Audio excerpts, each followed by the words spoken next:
লোহিত সাগরের তীরে হঠাৎ উত্তেজনার ঢেউ। ইয়েমেন থেকে ছোড়া একটি ড্রোন গিয়ে পড়ে ইসরায়েলের রামন বিমানবন্দরে। কয়েক মুহূর্তেই থেমে যায় উড্ডয়ন ও অবতরণ কার্যক্রম।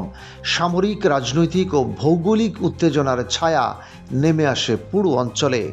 প্রশ্ন উঠছে, কী উদ্দেশ্যে এই হামলা? কী বার্তা দিতে চেয়েছে হুতিরা? এটি কি কেবল একটি বিমানবন্দরকে নিশানা করেছে, নাকি বড় কোনো যুদ্ধের আগাম সংকেত? ইয়েমেনের হুতি মিলিশিয়া কর্তৃক ছোড়া ড্রোন রামন বিমানবন্দরে আঘাত হানে।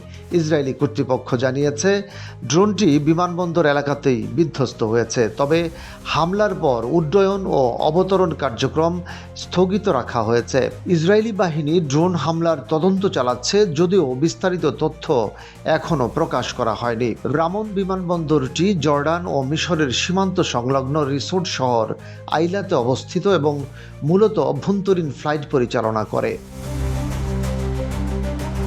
হুতিরা, যারা ইরান সমর্থিত এবং ফিলিস্তিনিদের সঙ্গে সংহতি প্রকাশ করে দীর্ঘদিন ধরেই ইসরায়েলের দিকে ক্ষেপণাস্ত্র ও ড্রোন হামলা চালিয়ে আসছে। অন্যদিকে ইসরায়েলও ইয়েমেনের হোদেইদা বন্দর সহ বিভিন্ন এলাকায় বিমান হামলা চালিয়েছে। এসব হামলায় সম্প্রতি হুতিদের শীর্ষ নেতাও নিহত হয়েছেন। 2023 সালের অক্টোবরে গাজায় যুদ্ধ শুরুর পর থেকেই হুতিরা লোহিত সাগরের ইসরায়েলমুখী জাহাজে হামলা চালিয়ে আসছে। তবে যুক্তরাষ্ট্রের সঙ্গে যুদ্ধবিরতি চুক্তির পর থেকে তারা মার্কিন সংশ্লিষ্ট জাহাজে হামলা এড়িয়ে চলছে। বিশ্লেষকদের মতে এই হামলা কেবল একটি বিমানবন্দরে আঘাত নয়, বরং ইসরায়েল ইয়েমেন উত্তেজনার নতুন মাত্রা।